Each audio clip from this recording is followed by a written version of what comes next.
Joining me now from Washington is roll call columnist John Allen. Hey, John, thank you for joining us.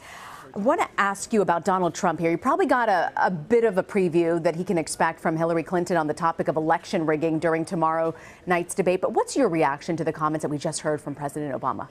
It's a little bit of Donald Trump's own medicine. Donald Trump likes to tell opponents, certainly did in the primary, that they weren't manly enough, that they weren't tough enough. He says similar things about Hillary Clinton in terms of her stamina. What you heard here from President Obama was saying that Donald Trump isn't an adult, that he's throwing a tantrum. The word whining is such a strong, evocative word in terms of thinking about children who can't play the game fair or don't like the results. And it's interesting because Bill O'Reilly used that in an interview, too, about Trump, saying that he needs to stop whining. In an interview last night, we're going to play a bit of that later. But I want to also ask you about that Access Hollywood video, John. 54% of voters say that Trump comments on that video actually reflect how he feels about women today. And now, even after that leaked video, Melania Trump is saying that her husband's comments were actually egged on, that it was nothing more than boy talk, is what she called it. What, first off, was the strategy by getting Melania Trump to sit down for that interview? We hadn't heard from her in so long. And did she make an effective argument for him?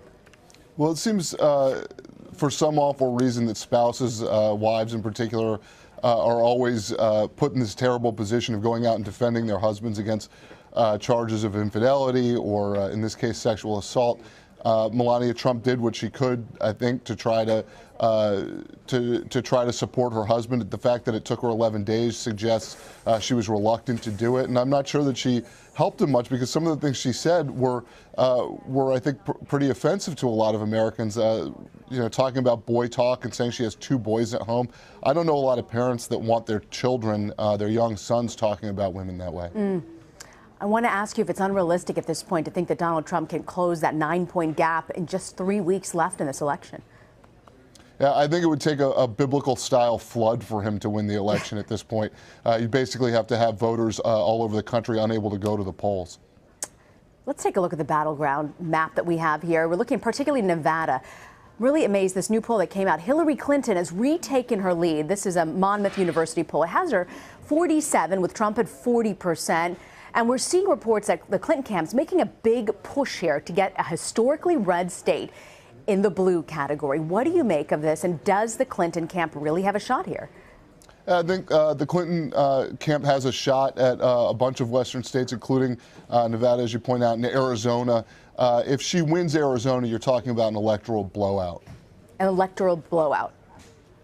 Yeah, I mean, Arizona is a state that nobody who's a Democrat not named Clinton has won in recent memory, as we've talked about before. And, it's close, and I think there's an opportunity there for Democrats.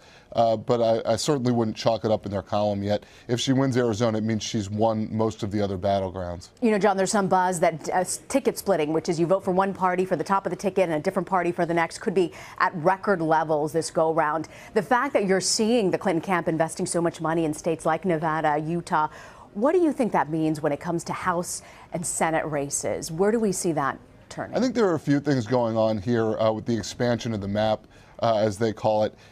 They put a couple $1 million into a race in Arizona. They put some money into Indiana and Missouri, put some attention into Utah and even Texas.